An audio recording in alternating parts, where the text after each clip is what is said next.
Welcome to the We Fucking Love Startups podcast. I'm your host, Troy Hammond, and on today's episode, we're chatting with Andrea van der Meel. Andrea is the co-founder and head of platform for All Things Considered, which is a website for consumers to be able to find about the integrity of fashion brands and things coming in the future. Super fascinating chat. We're going to talk about sustainability. We're going to talk about the environment. We're going to talk about how we can build better things. And the reason why she's on the podcast in the first place is because I posted something one day on social media. She called me out on it. It changed my viewpoint. I thought about it for a long time and I was like, come on the podcast, let's talk about this. And so I'm really looking forward to this chat. Enjoy.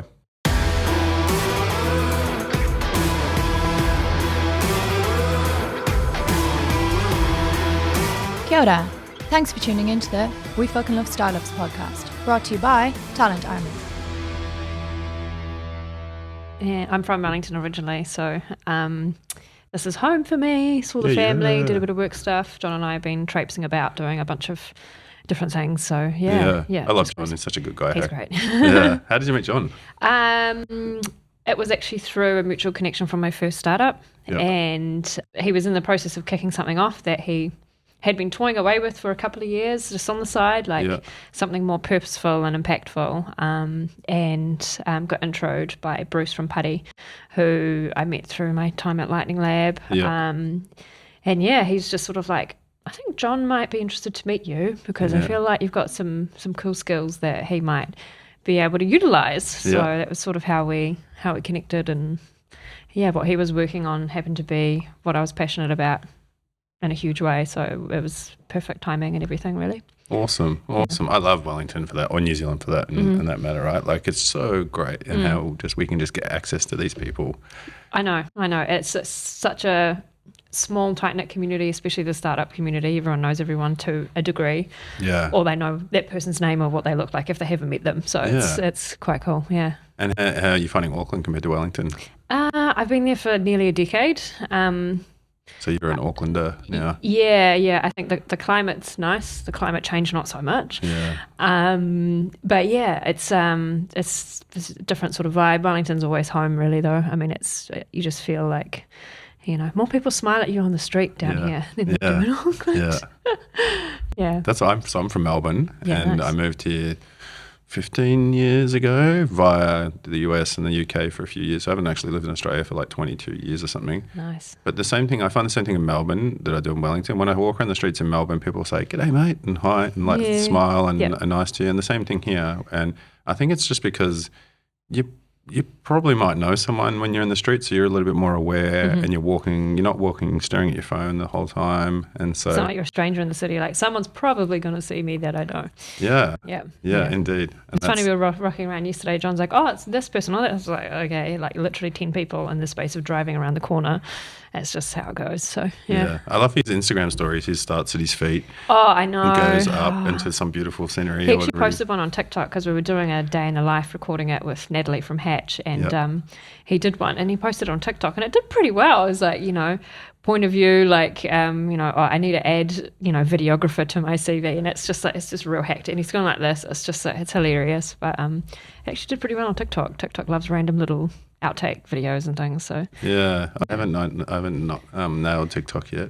Yeah, it's quite a different beast, but it's a pretty cool user experience. I'm not going to lie. Compared to Instagram Reels, you definitely feel between the two that Instagram Reels is, Instagram's just trying to like catch up, and you really sense it because it's like, I can do something way easier on TikTok and it's just buggy and doesn't work on Instagram. Yeah. Well, just the subtitles alone, right? Like how cool the subtitles are on TikTok versus Instagram. Yeah, and just also like actually just applying them, like on Instagram, it takes a really long time. Like just the difference in, the subtitles on an Instagram Reel as a pop-up that you have to go through and edit each word, whereas on TikTok it's a whole bottom screen. You got line by line, so it's just so, saves so much time. So the little things, but we notice them as we are in, using them day to day. So yeah, we're leveling up on the podcast. We've got a marketing person coming in at lunchtime today, and she's going to be working exclusively on the podcast to like help us produce better videos and content and the likes, because it's a bit haphazard at the moment where I've got 5 minutes here and there, or someone else in the team's got 5 minutes. We're similar. We've just had someone come on part-time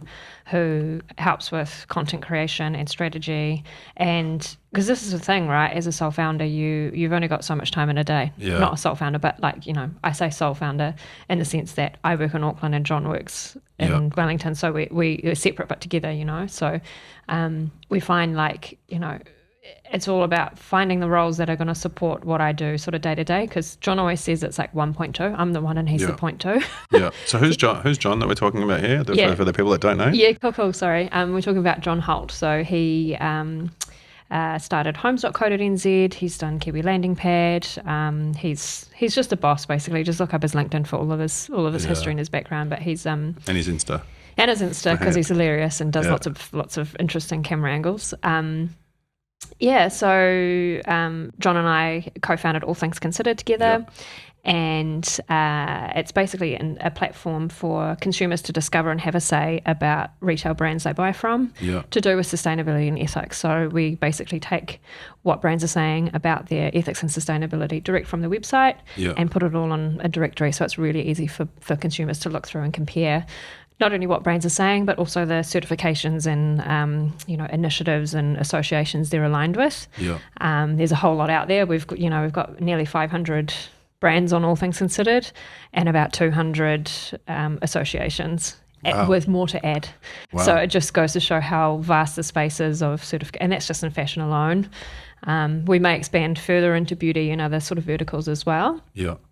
But yeah, so it's a beast, and we launched our beta probably a year and a half-ish ago now, and yeah, it's had some really good early traction. And there's the element of, you know, we at the moment manually sort of update the profiles, but soon enough we'll use AI and machine learning to do that at scale, which will be really valuable from a data play as well. And then the other side of it is we enable consumers to up or down vote brands based on what they see. Wow. So instead of us acting as the authority like some other directories do, saying we've assessed what this brand is saying and this is the rating we give them, we're just like, we're not going to do that. We're purely a really, really high level curator of the information, and then enable consumers to actually say, is this good enough? Is the direction they're going? And, you know, does it align with my values? Or, you know, do I need to find a brand that's doing a bit more? Yeah. So it's a new sort of kind of concept. And our point of difference and our USP essentially is that we're more of a place for consumers to take action, not just passively sort of, you know, use the information. It's like, use that information, decide how you want to shop, but also tell the brand what you think. And we're in the process of expanding our voting to include reasons. So you can actually say directly to a brand, I'm downvoting you because these reasons. Oh, I like that. I like that. Well, that for me, because if you're going to be doing upvoting and downvoting, having the ability to not just upvote for a reason, not just downvote, but to be able to provide some context around why, I think is really important. Because then it doesn't become like a trash fire Reddit style, you know, like 100%. Yeah. So you've obviously got a passion in this space. So did you started in retail? Is that how you sort of became aware of like what's good and what's bad and what works? Yeah. So I started on the shop floor when I was 16 years old. In Welly? And so I was working when I was 14. My first job was Lollipop's Playland. What's Lollipop's Playland? It's like a children's playland. Chipmunksy type thing? Yeah, chipmunksy type thing. I don't know if it's still around. I think there might be some in other parts, but and I remember thinking how little you get paid when you're 14. I was on $6.30 an hour, and it was $5 cleared in the hand. My first job was $3. Yeah. It's just, you know, thinking today, you're like, oh my gosh, it's just crazy. Well, my daughter just started her first job. She's 14, turned 14, and she's getting $20 an hour. And so, yeah. It makes you a bit angry, doesn't it? I know. I picked up golf balls at a driving range for $3 an hour, and if someone hit you with a golf ball, you got paid $5 cash from that person for hitting you. And so sometimes, and you're like fully wearing equipment and stuff like that, so it wouldn't hurt so much, but it still hurt. And so sometimes we used to run in front of golf balls because we needed the money so bad. And so, $3 an hour wasn't so much cash. Far out. That's crazy. So retail in Wellington. Yes. and sort of moved between Auckland and Wellington for a bunch of different sort of roles. And then I worked my way up to do retail operations and production for the menswear brand I Love Ugly, which was a really cool, like... What does retail operations mean? So it's just basically managing a bunch of stores. I was in charge of 6 stores, and at the time they had stores across 3 countries. So yeah, it was just basically managing all of the stores and staff. And then production was a bit around... obviously just placing orders and things like that, and the stock levels that we were going to order and what would be allocated to each store, which gave me a lot of insight, both having worked on the shop floor for many years and having lots of insight that we'd capture from consumers, and then also in my production role being like, I'm actually struggling to know exactly what these stores need now because I'm not in it anymore, and there was a bit of a disconnect, and that's what drove me to start my first business. So with literally no technical background or experience, I thought, I'm going to start a tech company. So that's what I did. And so that business was called SeekStock, and it essentially was a feedback loop between store staff and buyers and designers.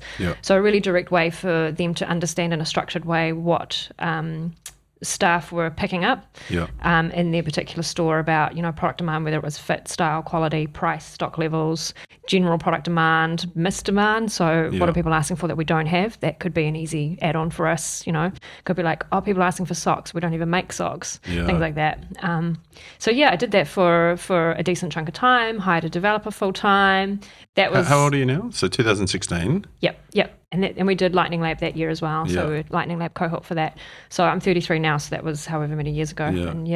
And so talk me through the process, like as someone, like as a young woman in New Zealand creating a tech company without a tech background, like, it's power to you. Yeah, it's interesting, I think. And I thought about this the other day. I caught up with an old mentor of mine from that first business just last week, and it reminded me of something she said early on about... I think it might have been a LinkedIn post that she said, but it always stuck with me, and it was always around being a woman founder. And she's like, I just don't even think it should actually be a discussion. It shouldn't be something where like, oh, you're a woman founder, so let's talk about it. It's like, you just walk in there and you're equal, and that's what it is. And you don't want to see yourself as any less than any other gender or anything like that. And that always sort of stuck with me. So I'm like, I just am going to be confident and, maybe a bit naive at times, but it's just... you just sort of, if you're passionate about something, you do it. And I think it's more, at that age and that stage, it depends on your circles, who you have around you, of what support you have, and who is there to really fly the flag for you, or who's going to be like, I'm really worried for you right now, which is great to have, absolutely. But at the same time, that can be harder to hear when you're already, going through the throes of a startup, which is already difficult enough, and you have people, especially when it's family or something like that, being like, oh, I don't think you should be doing this, and I think you're making a mistake. That's cool, but it takes a lot of mental energy to choose to, but I'm going to put that comment to the side and that opinion to the side, and I'm going to keep going. And I think slowly you find the people on the journey that are going to be more supportive of what you're doing, and be really invested in it. So I think the circles that you have change quite a lot when you're in startup, because you just naturally have to, because you need people around you that are supportive and will help. So Did you find it lonely? Did you find that when you were... Definitely. I'm not going to lie. Especially as a sole founder, like I had Tony, my developer, who was amazing. We had a sort of part-time product manager. So we had a bit of a team, but it was, majority, me doing everything. And so we have, mentor meetings like, this would be really great if we could focus on this. I'm like, great, but who's going to do it? Me. I have to do it all. And it's like you have to really prioritize and pick and choose what you're going to focus on. It's definitely something that I have so many learnings from, and I think a lot of what I've learned from that first startup has led me to be way better place for number 2, especially having that was my major learning, is don't do it alone. It's much better to have someone on that journey with you, to hold you accountable, to allow ideas to flow more freely, because you can't really think super creatively at times when you're just on your own. You need another person to help bring it all out. So 100% agree. Like I founded a bunch of companies, and and the ones that I did on my own, tough. For the ones that I've done with people, and tried to find people that are like the opposite of me to give me a differing view on, because I'm a bit renegade. Just, it'll be fine, let's just do it. Yeah. And my current business partner Dan is almost black hat. He's like, I don't think we should do it, and so we come to a happy medium usually. Yeah. I think, that co-founder fit's really, really important. So with John and I, with All Things Considered, we did founder vetting for, I think, 3 or 4 months before we made our business relationship official. Yeah. What's founder vetting? Talk me through Founder that. vetting is essentially just, you think about if you're dating someone, you don't get into a relationship after week 1. You take a few months to figure out, is this someone that really, we have similar values, we align, we've got the same mission, we're going in the same direction. It's kind of like dating. So what did you do? We essentially just sort of worked kind of on a soft level, talking about the ideas of what we're thinking, what we wanted to do. Did we have the same shared vision? There were tweaks that were made to, what John had as the original idea, which was a lot broader. Yep. I said, let's sort of focus on fashion as a vertical. I've got expertise here, and it's actually a huge problem. And I helped educate John around how impactful the fashion industry is in a negative way on our environment and our people. Yeah.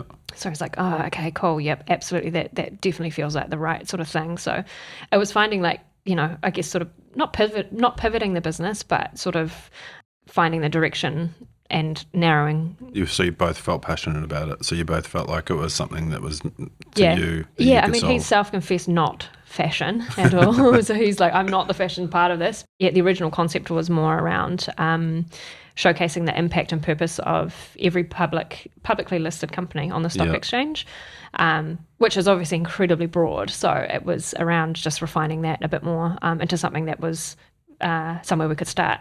And that still is, the big vision of going broader. And why did he want that? He's very much keen on highlighting the purpose and impact of companies, because it's not in the forefront enough, and it needs to be. It's essentially the main point of it.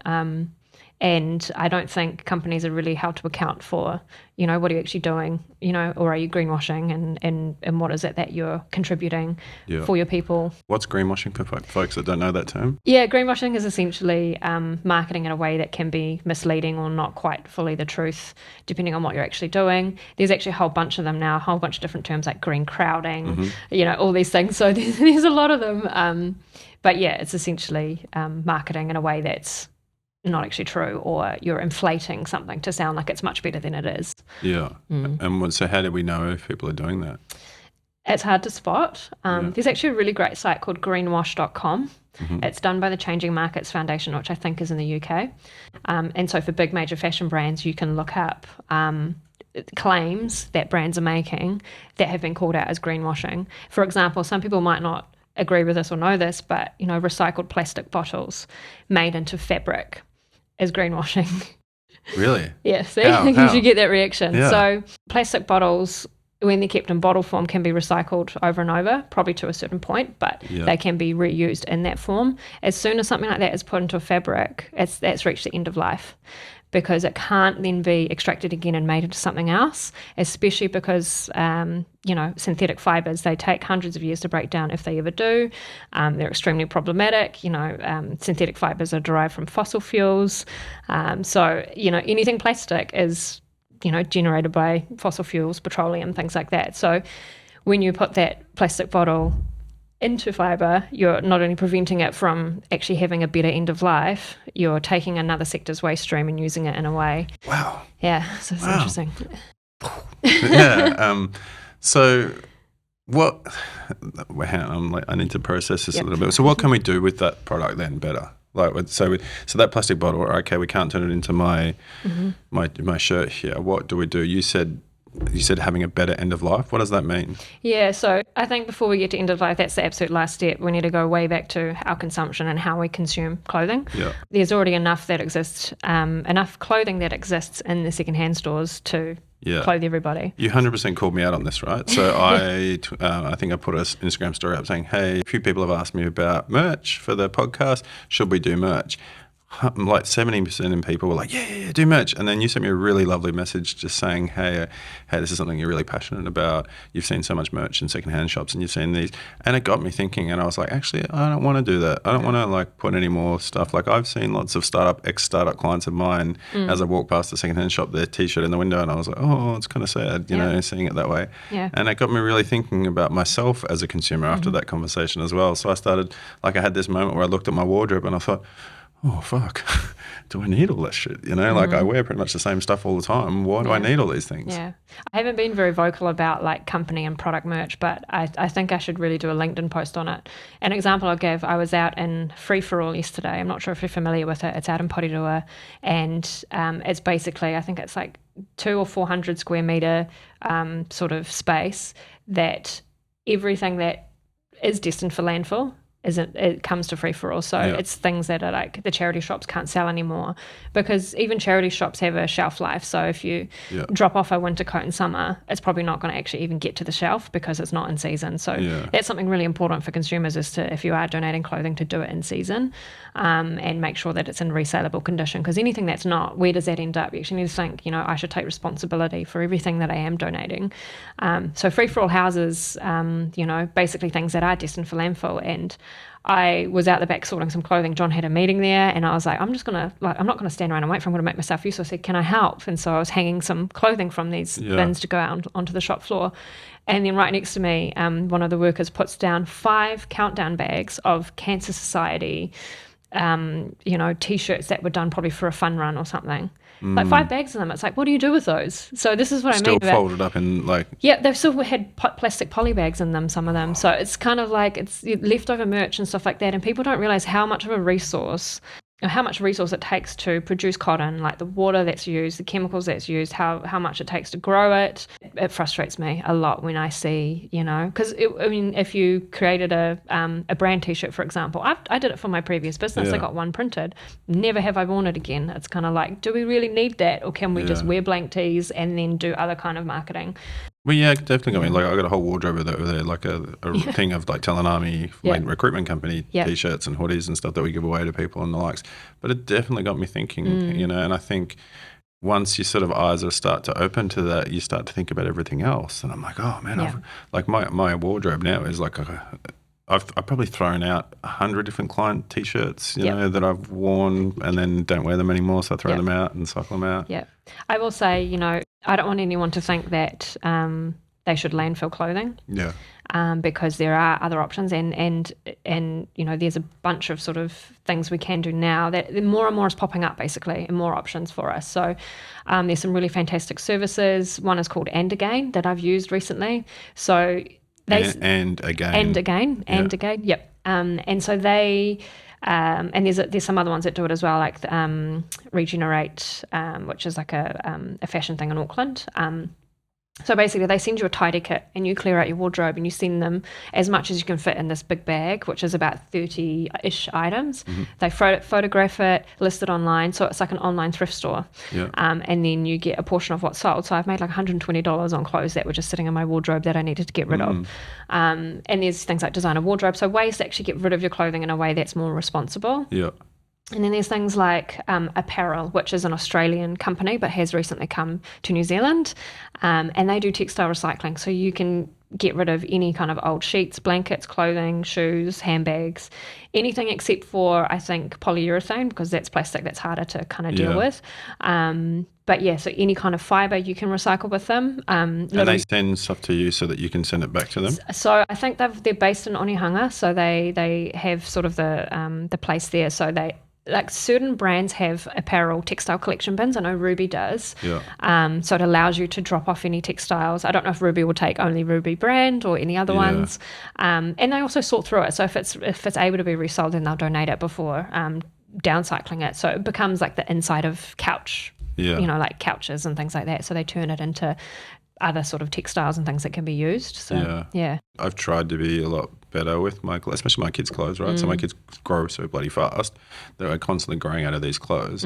And so I try and give them out to friends and family first that need, clothes. And then if they don't take them, I'll try and take them to a place where I can put them in a bin to be recycled somewhere. Yep. But a lot of those are gone, and a lot of those places in COVID especially, like they weren't taking clothes and like, so I found it harder to do that. I'll also blow your mind about the clothing bins just for a moment too. So quite often, not always, but a lot of them are run by SaveMart.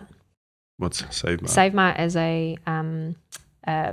it's like a chain of pre-loved sort of outlets, and they're big, like factory sized. You go there and you're just overwhelmed by racks and racks and racks of pre-loved clothing. So when you donate into those clothing bins, there's a potential for SaveMart to make a profit off what you donate. People assume, goes to charity, goes to people in need. No, not necessarily. Wow. In order to get it into the communities that you want it to go to, drop it off directly to the secondhand shop, the charity shop, like the Vinnies or Salvation Army yourself, because that's got a higher hit rate of actually reaching those communities and, other people reusing it and things like that. And again, like I say, only donate things that are in season and good quality and resellable condition. If they're not, don't donate them, because that burden then gets passed on to those shop owners. Yeah. And then there's zero visibility about what happens. Again, like with the clothing bins, you have no idea. I don't even know where these go, but I'm just happy to not have the problem anymore. But I'm saying just think a bit more mindfully about that process of discarding your clothing, and a step back from that, think about, do I even need to discard it, or can I put it away for 6 months and maybe breathe new life into it? Or, is there someone closer, within my family and friend circles that might like it? Like, the amount of clothing I have people come and give to me because I don't know what to do with it, but I know you're good with clothing and you're sustainable, so can you deal with it? And I'm kind of still trying to cycle through everything, but I'm doing it in a really slow and mindful way, because I'm like, any piece of clothing is a resource, and it shouldn't just be binned or thrown away, and it can be turned into things. Even synthetic fibers, which are harder to recycle, they can at least be downcycled with the likes of apparel and things like that. So something for people to look into.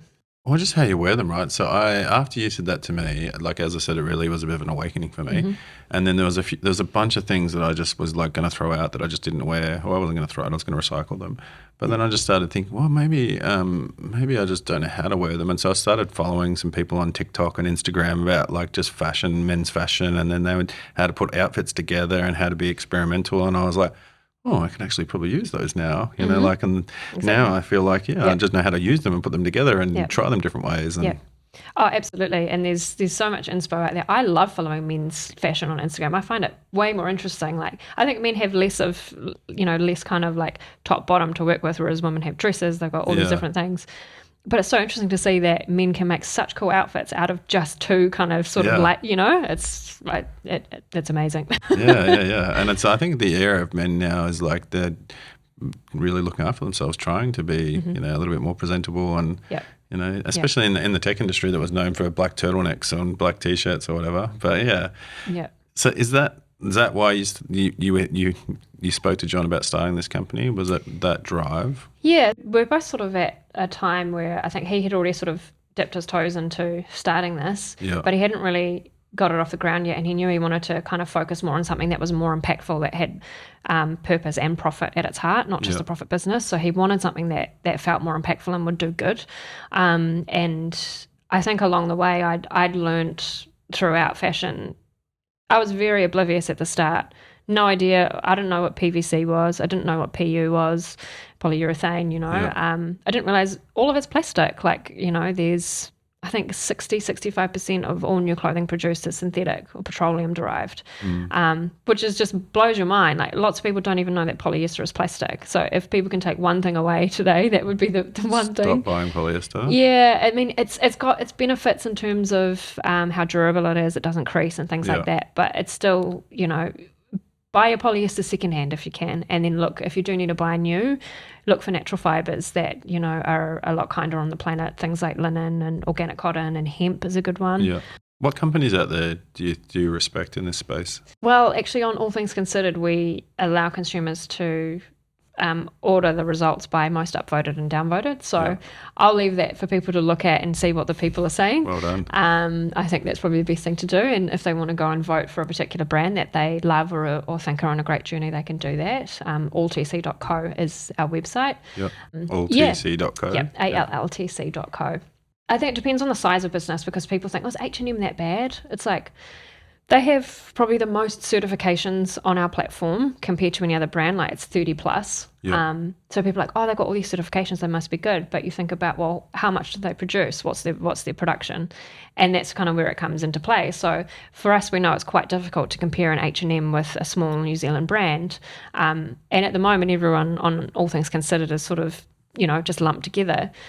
But we know how important it is to separate those into size. Yeah. And then compare comparatively like that way. That's another feature that's coming soon, because we think that's what's currently missing as well from these other directories and things, is like, let's just actually be able to compare these small businesses and benchmark them sort of against each other. Yeah. Awesome. Well, this sounds really exciting. So SeekStock, you finished SeekStock in 2020. Mm-hmm. What knowledge did you take into All Things Considered that you were going to do better this time, or you were going to try, you were going to get, what experience could you bring to the table this time?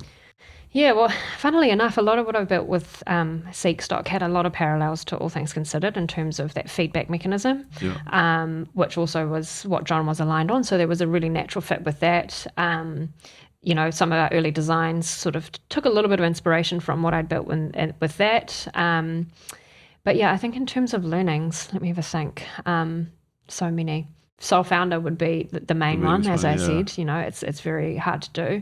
Did you? So when you, like, as a first-time founder of SeekStock, how methodical were you about the preparation of the business? Did you just jump in and figure it out on the fly as you were going? Did you put a business case together? So we did Lightning Lab at the very start of that business, of SeekStock. So I was able to get some of the fundamentals from the accelerator program, which was really helpful. And then that allowed me to, they pair you up with 3 mentors who I still am in contact with today. And then from that, I've got another one that helped me immensely. I think what I learned from that is that your community is really important. Your network's really important. Someone's going to know someone that can help you. And people have been really open to helping. I think that's what I really love about Kiwis, is that we're like, yeah, absolutely, I'll have a coffee with you. Yeah. And you just have to not be afraid to ask and ask for help as well. That was probably one thing, is that I maybe felt a bit shy to ask for help at the start. Are you Kiwi born and bred? Yes. Yeah, I'm Dutch. My background's Dutch, but born in Wellington. Yeah. Yeah, nice one. Yeah. Yeah, I love that about Kiwis. They're like, we're so great at helping if you ask. Yes, yeah. But there is, like, often there's a lot of trend on this podcast we talk about the tall poppy syndrome a lot, because there is unfortunately a lot of that. Do you find it's easier in your space in terms of environmental awareness, or? There are people at different stages of how aware they are about environmental impacts, climate change and things like that. I think, with Cyclone Gabrielle, for example, that's something that I think hit home for a lot of people. Yeah. There's many people that are already very aware, but I think it's if it's not already mainstream, it will be pretty soon that this is something pretty serious. And, we obviously need to all do our part, and it's not up to us relying on a corporation to do something, because all of the stuff happening, the amount of plastic and everything being produced and whatnot, that's going to continue probably for a while until there's regulation and things that actually stop that. But in the meantime, what can you do as an individual is really the kind of the main question people should be asking themselves and wanting to educate, because there is no planet B, as they say. Yeah. So I often chat with people about the environment and about climate change, and I'm a card-carrying member of we need to fix this planet, right, for our future generations. And so, but the constant thing I get is, well, we can't change anything in New Zealand. We make up for 0.0001% of, emissions, and what can we change? And so we need to do things, and we need to build things, and we need to help educate other countries. And so how can we as a nation help with the carbon emissions and help with saving the planet? Yeah, well, I think people just need to realise that they do have an impact. Because when you think about 1 billion people saying I can't do anything versus 1 billion people saying they can. Yeah. And I think it's a lot about attitudes. It's like, let's think about why you think that you can't make a difference, or why you don't want to prioritize that. Is it because you're lazy? Is it, what's the reason? Like, let's actually get into the psyche behind I'm not going to bother because I don't think it makes a difference. And it's like, I just think that's a really defeatist mindset. It's like, let's be a bit more positive and actually impactful around what we can do. So yeah, I find that I quite often find it difficult to engage with people that are like, but this, but that, and really defensive about it. I'm like, it's tricky, because you want to be able to encourage people to do their best, but there's some people that aren't really going to get there. They're not going to see that that's something that's actually quite crucial for them to change that behaviour. I think there's definitely ways in which we can educate people in a way that's bite-sized. I think that's the main thing, is like getting people aware, like, so that trigger point, everyone will have it, hopefully, or most people have had it already, to be like, oh, okay, so I get it now. Like, there's something that have come, for me, that was polyester's plastic. I was like, what? When was the aha moment for you? I think it's just having worked in retail and knowing and learning more about the supply chains and all that goes into that, and before we even see the finished piece of clothing, all the stuff we don't see that happens, if you actually delve a bit deeper into what that all means. And for example, from a people perspective, I think it's 1 in 9 people in the world are employed in the fashion supply chain. Wow. Or working in stores and things like that. It might be a slightly out-of-date estimate, but that was the latest that we've got. And most of them are women in developing countries, not paid a living wage. So who's actually making your clothing, and how much are they getting paid? Because if you're a feminist and you care about women, well, think about the clothes you're buying then and where they come from. This is a debate that I had with someone the other day who said to me, well, we can't change anything in New Zealand because it's all the third world countries who are too poor to be able to think about climate change, and they can't care anything, and they just have to do what they do, right? And I was like, yes, true, but we need to build products and build things so that we're more successful giving back to those countries, making those countries earn a living wage, so that they then have the luxury of money in their pocket to be able to try to care about the environment too. Because at the moment they can't, right? All we can do is provide them an economic platform to help them. And so that's what we can do by everyone saying, I can personally do something about it, by being conscious about what we're buying. And so, yeah, it's a weird, right? And the arguments that people have. And I think it's just change fatigue. Where the world's moving so fast now. If we go back 10 years ago, being a female founder was such a huge relevant thing. Now, like as we're saying now, everyone's just a founder, right? Like we're just founders. And so now it's people are slowly getting their head around the fact that everything's moving so quickly and they can't keep up, and they're a little bit annoyed about it. But fundamentally, there's people like you that are out there, and John, that are doing the right thing that you're passionate about. How hard is it to create a business that has a social good nature to it? Like everyone asks me in recruitment all the time, I want to do something really good. I want to do something for the environment. And I'm like, well, go off and do it. And they're like, no, I want to get paid $220,000 a year to do it as well. Right? Bit of a contradiction sometimes. It's interesting, because again, we've got people that get it straight away because they've already had that aha moment and they're like, I get this, that makes sense. Some people haven't had that yet. They might not ever. So it's like we're trying to explain how important it is to be more aware of our impact and all these things. And some people are, but it's they just sort of, it's not a major. But I think it's again about finding people that are already on that journey that will understand. And, for us, there's, in terms of investment, like there's going to be a different route for investment. Like it's going to be impact investors versus just someone that will invest in more profit business only, so we find that's always a different sort of lens as well. But are you at the investment stage, or have you gone through that? We're currently raising some money. How's that in this market, in a social? John's kind of leading that up more than I am. But it's different because we're more for impact, and I think investors are really keen to know, okay, exactly tell me how you can define X, Y, Z. But it's like it's a little bit harder to do that for us in some ways, because it's less instantly tangible or obvious. Like, we're going to reduce this by X. It's like we're building a community platform to drive, shift in the industry and education. So it's a bit harder to quantify, I suppose. What is the nirvana? Like, what is the absolute end goal? We've done this. What does that look like to you? I think we want to see both brands and consumers are able to collaborate in a way that's really healthy and productive, and that sees change. So we see brands actually taking some action to change.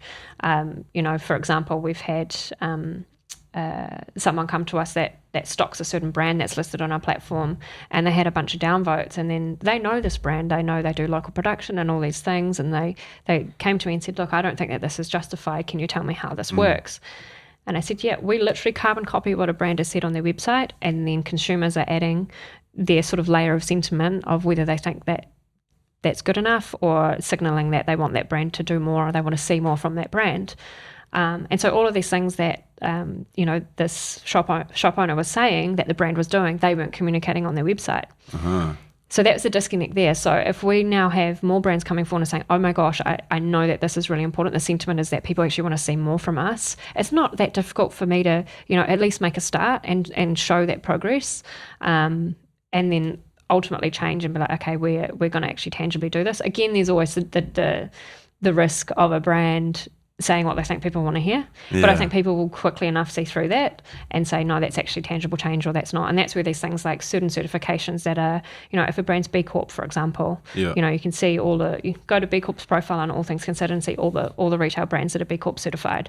So it's, and some will have more weight than others, and these. So what's B Corp certification for? Like, obviously I know what it is, but for people listening, what is it? Yeah, so B Corp, I'm not an expert. B Corporation is a really kind of stringent set of criteria that you have to go through. I think it takes maybe around about a year, maybe longer, to get B Corp certified, and it looks into all aspects of your business around how sustainable and ethical you are.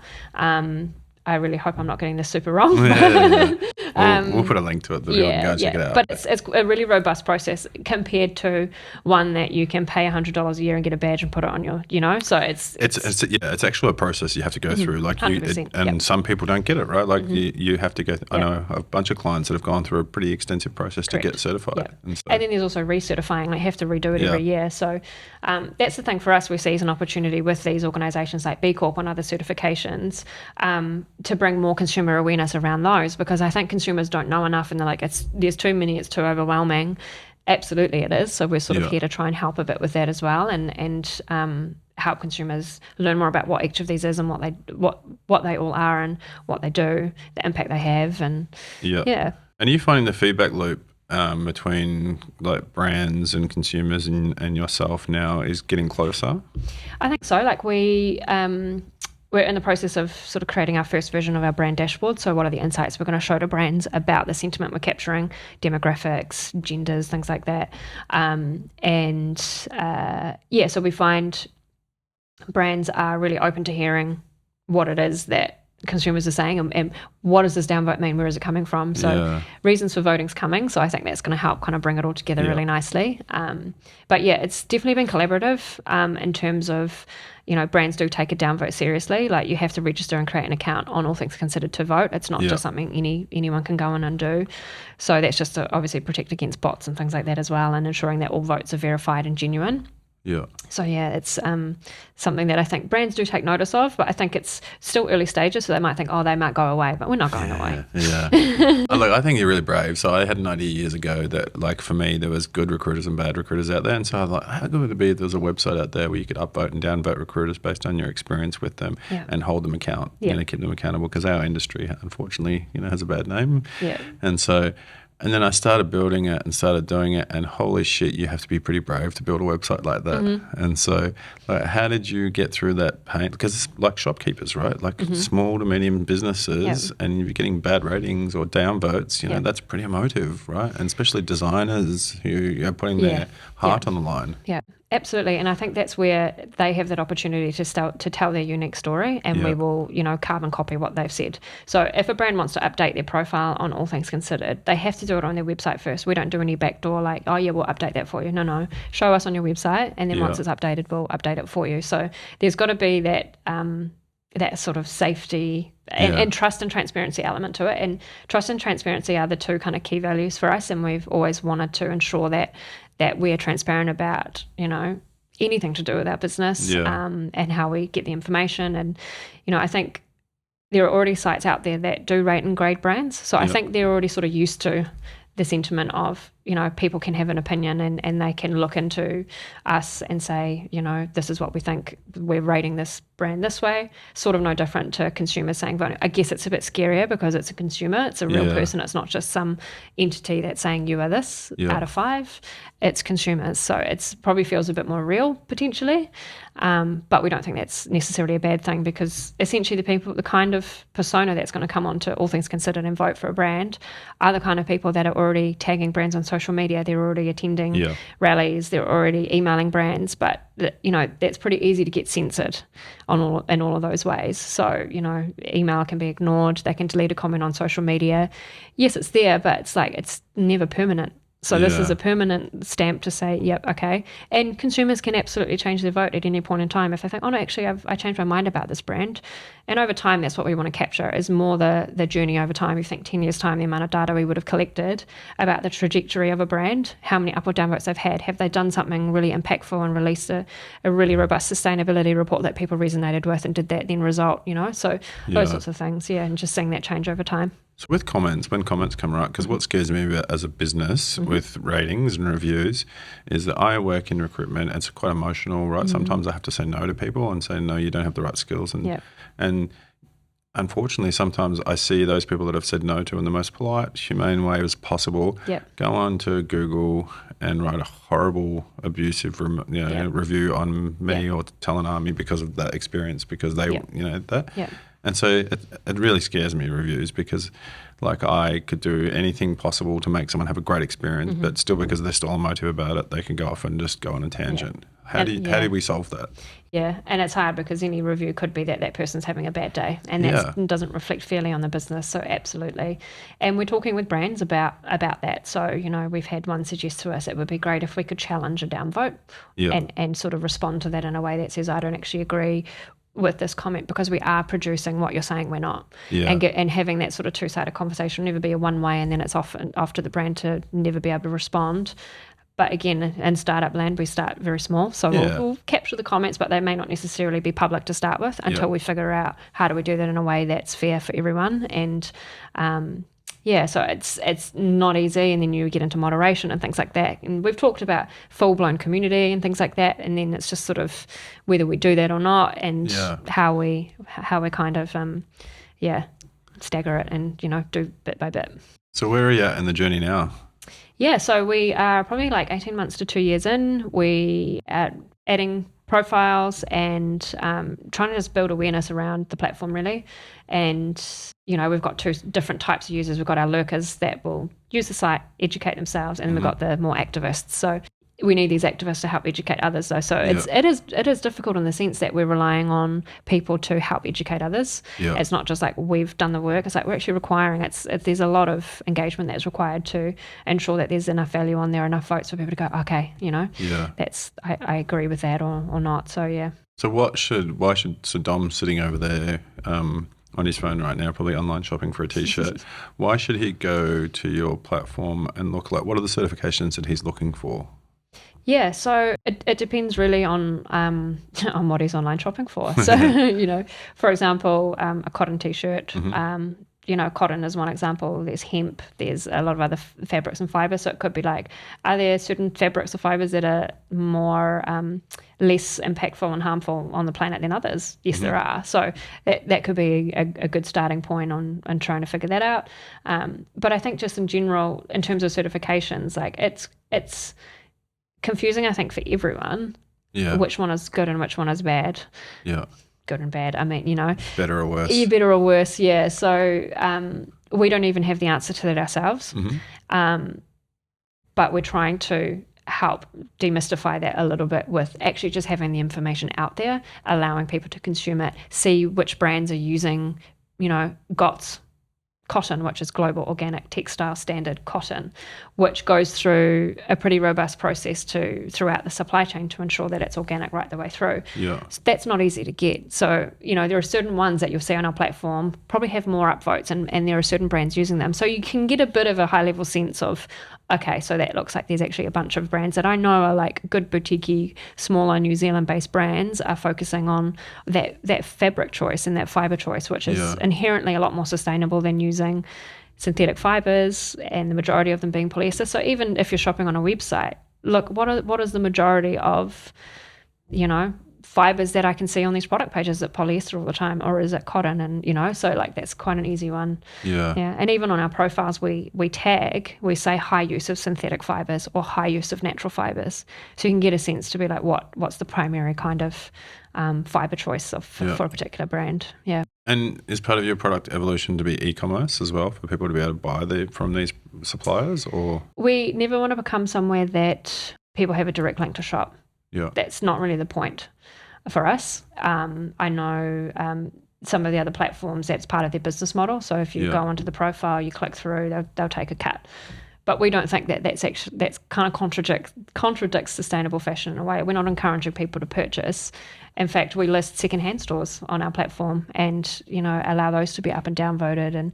And we're more around education, I think, holistically around the whole thing, the whole industry, not just a brand and then shop. It's like, let's look at the whole industry as in the interconnected web that it is. Yeah. And for us as well, we've got vision to show more of the lineage part of the supply chain. Yeah. So that would be really interesting to say who has visibility in their tier 1 to tier 4 supply chain, and how do you commercialize it then? Like, how do you make money from it? Yeah, so for us it will be eventual brand subscription. So to access these dashboards and the insights that we're collating for them, it will be brands that pay, consumers will never pay. Yeah, cool. Yeah, and just based on, again, that size of business, because again, you can't charge a small one the same as you would an H&M. That's where the size of business also becomes the structure for our pricing model. Yeah, cool. Do you know Simon Pound? Are you going to go on his podcast? Yes, I do. Yeah. You and him should have a great conversation. I know, yes, because he's got fashion in his background too. So yeah. Have you seen the new VC fund that they've got now for brand companies? I just saw it yesterday. Yeah, very interesting. So cool. Yeah. I think like making way for companies of all ilk now to be better and grow, like to have money is fantastic, because it's too long been, tech companies just been able to write on a napkin, hey, we're going to have this hockey stick growth, give us some money. And so, So, I mean, this is really cool, right? And so, like, how can people get the message out? How can the community learn more about this? Obviously, go to your website and have a look. Is there anything else that they should be doing? Is there, like, if people are interested in this space, is there an education piece that they can look into? Yeah, I think there's once your Instagram algorithm starts serving you up this stuff, you just have to kind of, once you start, it will come, and you'll have more sustainable fashion stuff kind of come into the forefront. I think find people that you enjoy learning from. Yeah. I think is the main thing. It's about bite-sized, and because it can be incredibly overwhelming. So it's got to be something that's easy to digest in terms of like bits of information and actionable things you can do. Ethically Kate is a fantastic one. I don't know if you're familiar with her, but she's got a fantastic following, and she's all about sustainable living, and she wrote a book as well. So she's one that I absolutely love to follow. Finding those people that influence you and relate, and you can relate with personally, because I think it's there's nothing worse than feeling judged about not doing enough. So that's definitely not, what the message I'm trying to get out is that, you're terrible for not doing enough, or, it's like it's a journey, and everyone, you just need to start basically, and find something small that you might be able to change, whether that's in your personal life using a reusable coffee cup. Yeah. That's going to save thousands of single use over your life. So it's just little teensy things that might inconvenience you slightly, but the impact they have in other areas is, in my opinion, greater than the inconvenience. So we don't have to go from this podcast straight to complete minimalism. No, not at all. Not at all. Yeah, No. And, I'm not a minimalist by any means, I think we all sort of work towards it, but I think it's just really a process. And we need to be kind to ourselves and think, celebrate the small things we do. Yeah. Instead of being like, oh, there's so much I should do, and get overwhelmed and not start. It's like, just do something little. And if you're not sure, then use online resources or follow certain people to get that insight. Yeah, and I think especially like you are helping to create brands to be more accountable.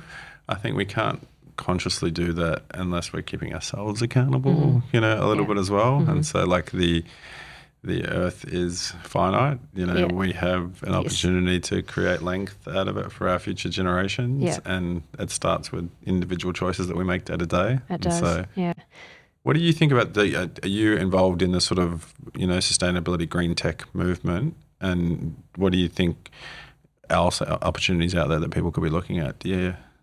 In terms of what, sorry? In terms of sustainability products. So like a few people have come on this podcast and said, like, this is such an area of growth for us. Like Vaughan, who was on the podcast last night, talked a lot about, he said that he feels like we've gone past the point of iteration of just traditional software products that we're trying to disrupt now.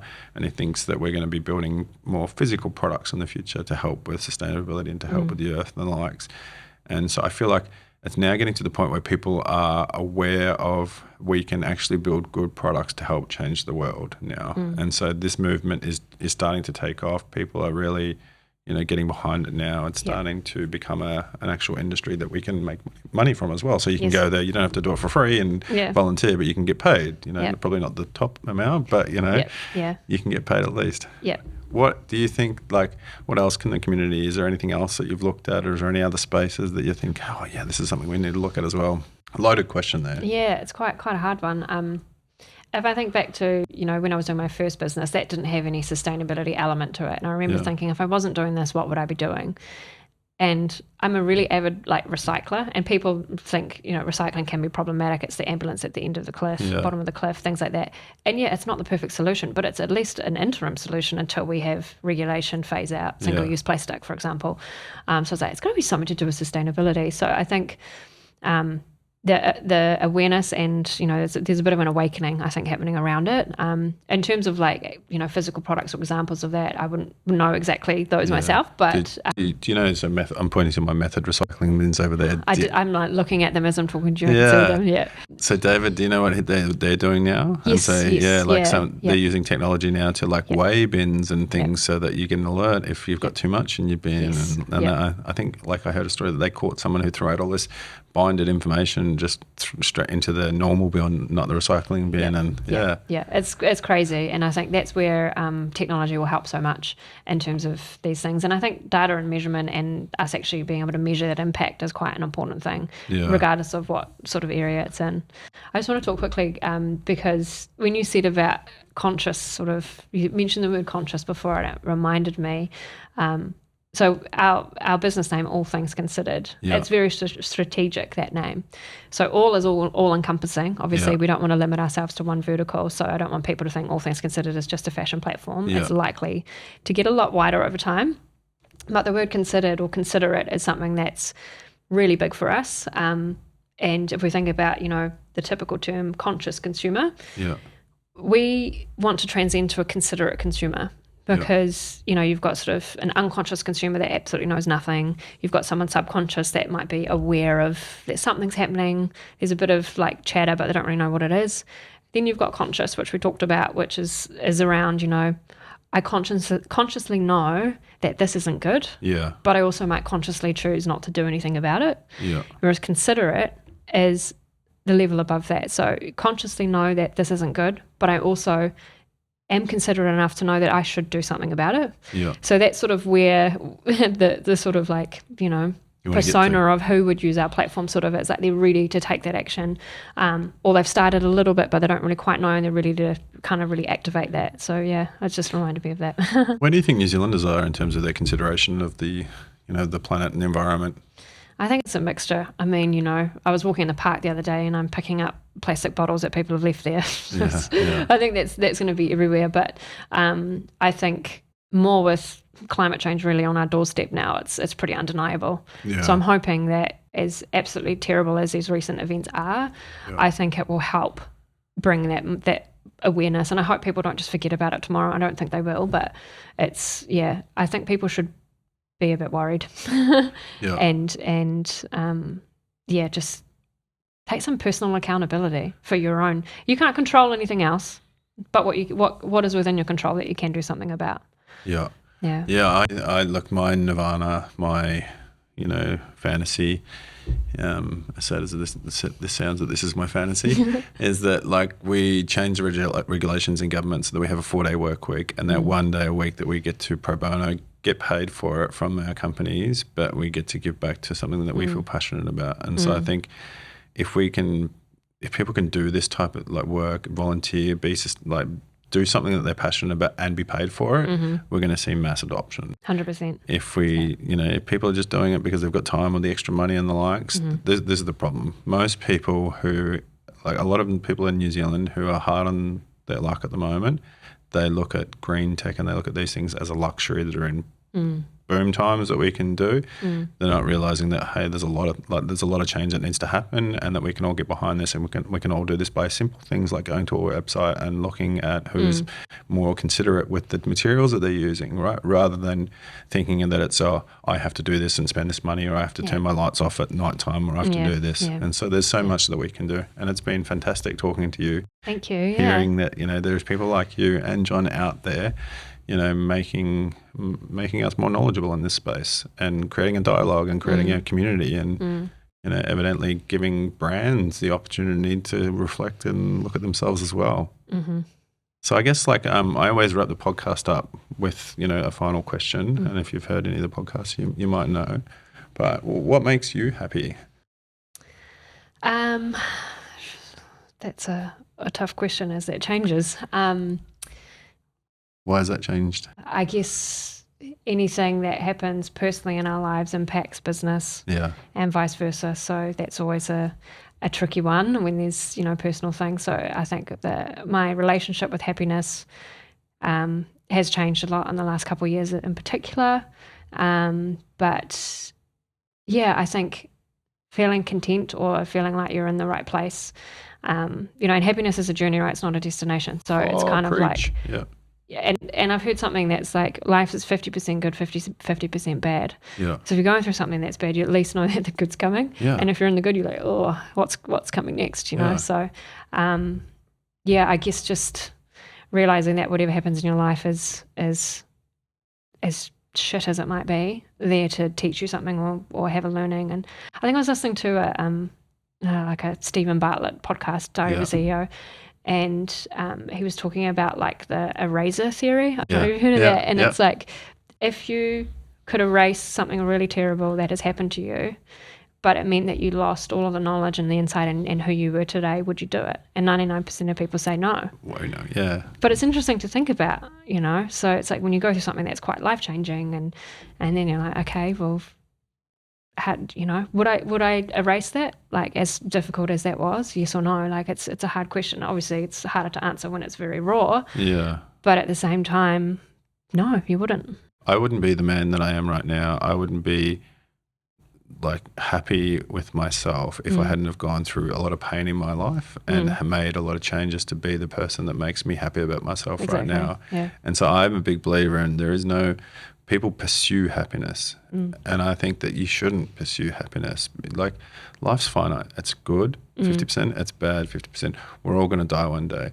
We get the opportunity every day to wake up and be happy. Exactly. We get the choice every day to wake up and say, doesn't matter what happens today, I'm just going to be happy and I'm going to push through it. Yep. But we also get the opportunity to say, today's not a good day. Yeah. And tomorrow is it going to be okay? Yeah, exactly. And so, I think you've got a pretty good lens on what happiness is there. And it's nice to hear that. That was the first time someone's actually gone to that level for that question. Yeah. So thank you. Well, happiness is a choice.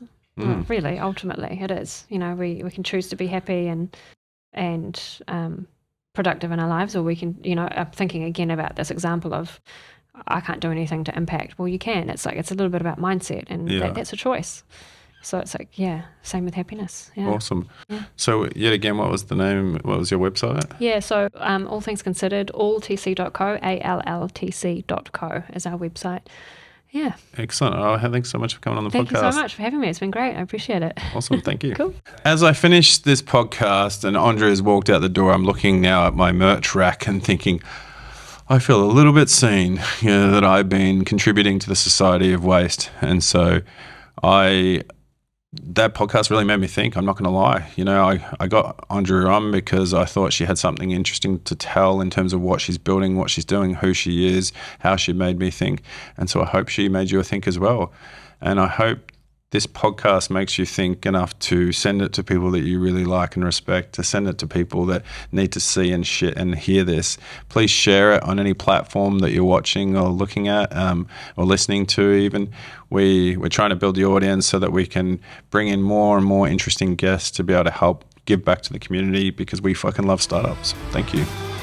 This podcast is produced by John Holt from Empire Films.